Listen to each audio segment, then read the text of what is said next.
Alors, Pritel, c'est une société, c'est très simple, c'est une société qui est un opérateur de téléphonie fixe et mobile. Donc MVNO, c'est un nom, une abréviation qui veut dire Mobile Virtual Network Operator.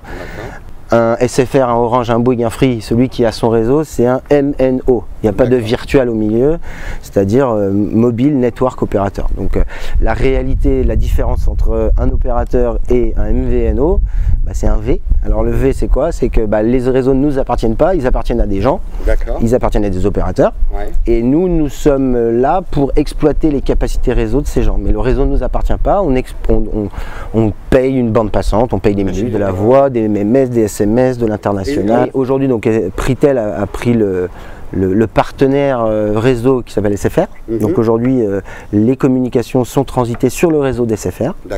L'avenir nous dira si on peut faire d'autres choses, mais effectivement, un jour ou l'autre, il arrivera qu'on puisse faire passer une minute d'un client Pritel sur un réseau qu'on aura choisi à un instant. Donc l'infrastructure technique, c'est du SFR, c'est-à-dire que la carte SIM Pritel ou la carte SIM SFR, sur le réseau où vous soyez en France, il n'y a pas de différenciation faite par l'antenne.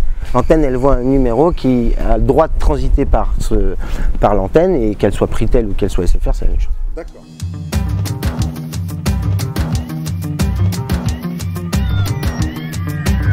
L'idée de Pritel au départ, c'est de dire il y a assez d'opérateurs en France.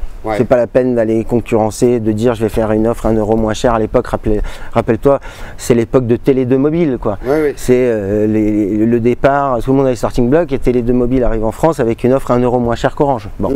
Est-ce que la différenciation permet de dire que Télé2 va prendre 50 millions de clients dans l'année? Non, je crois qu'il faut des différenciations plus fortes pour exister. Et nous, on n'est pas parti en disant on va faire un opérateur télécom dans l'objectif de le faire. On est parti en disant il faut simplifier ce truc-là.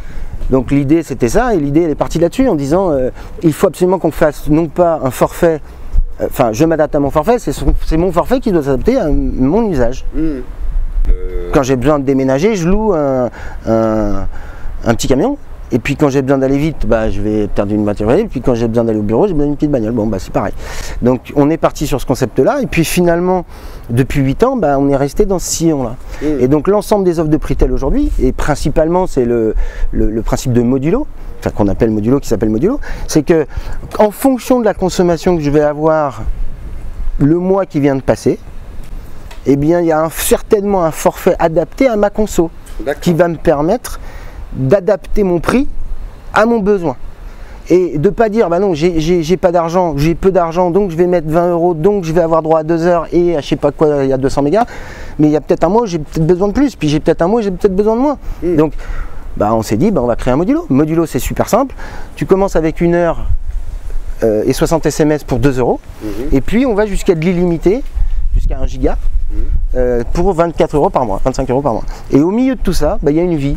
Il n'y a pas que des gens qui ont besoin d'1 heure et des gens qui ont besoin d'illimité. Il y a aussi des gens comme moi, comme beaucoup de gens, qui consomment parfois 5 heures, parfois 2 heures, parfois 7 heures, parfois 100 mégas et parfois 1 giga. Il y a réellement une hérésie sur ce marché, c'est que le forfait c'est formidable, mais au bout du bout, on te vend un forfait pour 24 mois, finalement ce qui fait vendre c'est plutôt le téléphone, et puis derrière on te colle des trucs dont tu n'as pas besoin, la télé sur ton truc, bon, on n'a pas besoin de ça. Donc je crois que nous on a créé, on est le premier, on est le seul à faire ça, un forfait qui s'adapte à mon besoin, à mon usage, à mes communications, et pas l'inverse.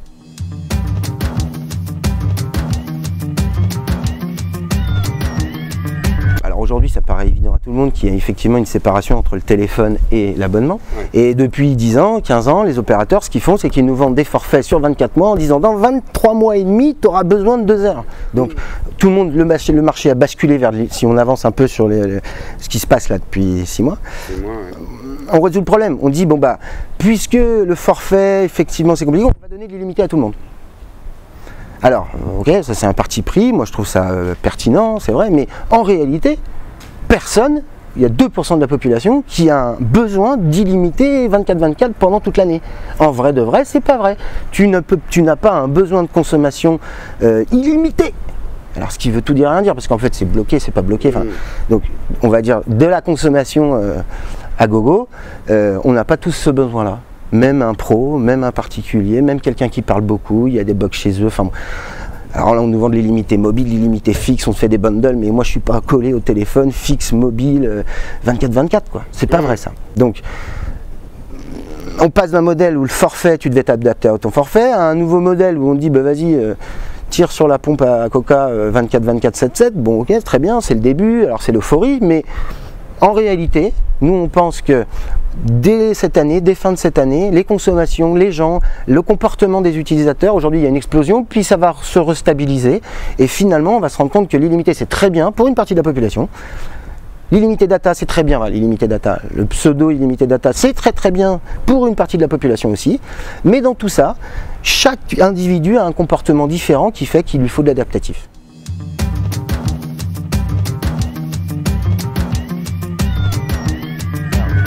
Ce qui fait la pierre angulaire, le fil conducteur de Pritel, c'est vraiment le modulo, c'est vraiment, quel que soit les... On a fait du fixe, on fait de la DSL, on fait du mobile. Dans tous les domaines, on essaye d'apporter cette vision qui dit ne payons que ce qu'on consomme.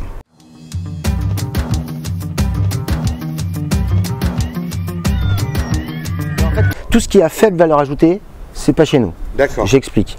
Les clients nous demandent des factures papier. C'est pas le boulot de Pritel, pareil de ce qu'on vient de dire, d'imprimer, d'avoir des imprimantes, non, il y a des gens qui sont des routeurs, qui sont des professionnels de ça, qui font les factures de EDF, de gna. Bon, bah, ces gens-là, c'est leur job, et ben, on leur passe à eux, il n'y a pas de raison. L'expédition, la logistique, on ne va pas se lancer dans la création de valeur d'une plateforme logistique chez Pritel. Il y a des logisticiens, il y en a des hyper forts. Donc, notre boulot ici en interne, les 15 personnes qui sont là, c'est de gérer les télécoms. D'accord. Les télécoms. Comme on a beaucoup d'innovation technologique et beaucoup d'innovation marketing, on a besoin d'une équipe très réduite, très fine, on va dire, mais on n'a pas besoin d'avoir des équipes projets de gestion d'agents, puisque de toute manière, nous aujourd'hui, ce qu'on a fait depuis le premier jour, c'est qu'on automatise à peu près tout ce qu'on fait. D'accord. C'est-à-dire que l'informatique est dans les télécoms, c'est fondamental, mais ici c'est encore plus fondamental puisque on essaye de penser client, c'est-à-dire que quand il y a une problématique client, quelle qu'elle soit, elle va être analysée par peut-être les 15 personnes qui sont dans cette boîte, mais après elle va être automatisée, codée, elle va être mise en œuvre pour plus que ça arrive. Ou si ça arrive, il y a une réponse qui est donnée avec de l'informatisation de bout en bout. Le client sur son espace client, il peut déclencher des choses, il peut faire des choses qui fait qu'on a moins d'humains nécessaires pour gérer de la tâche entre guillemets à faible valeur.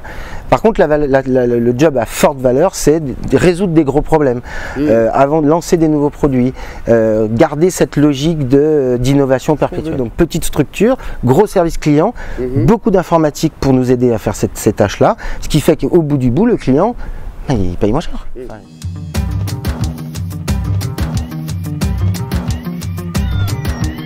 On est en train de travailler sur un produit qui est du modulo data.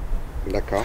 Donc, comme les usages de data, tablettes sont en train de partir fort, même très fort, aujourd'hui il manque sur le marché la capacité de pouvoir consommer de la data et de la payer pas cher en fonction de mon usage.